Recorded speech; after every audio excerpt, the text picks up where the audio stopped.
Hello बच्चों, as you know that we have started chapter 7 getting to know the plants. In this chapter I have shared two videos, one from PDF and one from the PowerPoint presentation. आज मैं आपका एक छोटा सा picture based assessment ले रही हूँ जिसमें आपको कुछ पिक्चर्स दिखाए जाएंगे और उनसे रिलेटेड कुछ छोटे छोटे क्वेश्चंस आपसे पूछूंगी.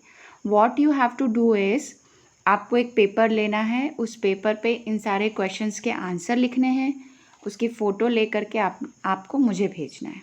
Okay children, so you have to see the pictures very carefully क्योंकि पिक्चर्स में आपको सारे आंसर्स मिल जाएंगे. So here goes your picture number 1. इस पिक्चर में बच्चों आप देखें ध्यान से तो नाम भी लिखे हुए हैं. ये 3 तरह के प्लांट्स जो हमने स्टडी किए हैं इस चैप्टर में, herbs, shrubs and trees. What you have to do, आपको herbs, shrubs और trees के एग्जाम्पल लिखने हैं. एटलीस्ट 2 एग्जाम्पल आपको हर कैटेगरी में देने हैं. हर्ब के 2 एग्जाम्पल, श्रब के 2 एग्जाम्पल और ट्री के 2 एग्जाम्पल आपको लिखने हैं. This is your question number 1. इसमें आपको हर्ब, श्रब और ट्री के 2 एग्जाम्पल्स लिखने हैं. Okay, now we move on to the second picture. इस पिक्चर में आपको एक लीफ दिखाई दे रही है और इसका जो लेबल है वो मैंने हटा दिया है. आपको क्या करना है कि लीफ ड्रॉ करनी है और उसके डिफरेंट पार्ट्स को लेबल करके पिक्चर बनानी है. ओके, उसके हर पार्ट को आपको लेबल करना है कि कौन कौन से पार्ट लीफ के स्ट्रक्चर में होते हैं. This is your question number 2. Question number 3 में आपको 2 तरह के प्लांट्स दिख रहे हैं. एक वो प्लांट जो किसी सहारे से ऊपर चढ़ जाते हैं और एक वो जो ऊपर नहीं चढ़ते हैं, वो नीचे ही नीचे क्रॉल करते रहते हैं. तो इन दोनों ही तरह के प्लांट्स को क्या कहा जाता है, उनका नाम आपको लिखना है. दोनों तरह के प्लांट्स का नाम आपको लिखना है. This is your question number 3. उसके बाद नेक्स्ट पिक्चर में आपको पेटल और सेपल, जैसे हमने फ्लावर्स के पार्ट्स पढ़े हैं तो उसमें पेटल और सेपल पढ़ा हुआ है.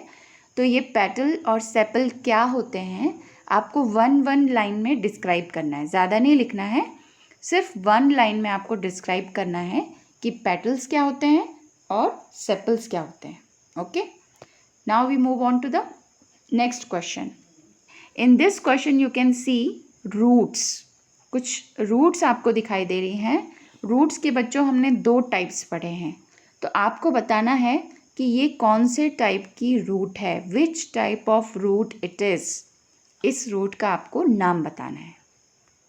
Okay, and then in the next picture आपको कुछ लीव्स दिखाई दे रही हैं और इन लीव्स में आपको कुछ वेनेशन दिखाई दे रहा है.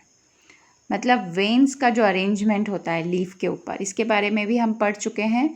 तो आपको बताना है कि इसमें कौन से तरह का वेनेशन है, रेटिकुलेट वेनेशन है या फिर पैरेलल वेनेशन है. आपको आइडेंटिफाई करना है और उसका नाम लिखना है. ठीक, and then again you have a picture of a kind of root. इस तरह की रूट को क्या कहते हैं. हमने 2 तरह की रूट्स पढ़ी हैं. एक पिक्चर में आपको पहले दिखाई जा चुकी है और ये दूसरे तरह की रूट है. तो आपको इसका नाम लिखना है कि ये कौन से तरह की रूट है. And then again you have a type of venation. इसमें भी आपको जो लीफ दिख रही है उसमें कुछ पर्टिकुलर काइंड ऑफ वेनेशन है. तो आपको आइडेंटिफाई करना है कि ये कौन से तरह का वेनेशन इन लीव्स में है. And then this is the last question of your picture based assessment. इसमें आपको दिखाई दे रहा है स्टिग्मा, स्टाइल, ओवरी. बच्चों ये जो तीनों ही पार्ट हैं वो फ्लावर के किसी एक पर्टिकुलर पार्ट के डिफरेंट सेगमेंट्स हैं. एक पार्ट होता है फ्लावर का, उसके ही ये 3 अलग अलग हिस्से हैं. तो आपको बताना है उस पार्ट को क्या कहते हैं जिसमें ये तीनों चीज़ें आती हैं, जिसमें स्टिग्मा भी होता है, जिसमें स्टाइल भी होता है और जिसमें ओवरी भी होता है. तो उस पार्ट ऑफ द प्लांट को, पार्ट ऑफ द फ्लावर को क्या कहते हैं, उसका नाम आपको बताना है. Okay children, so you write all the answers and then send it to me. Okay children, thank you so much.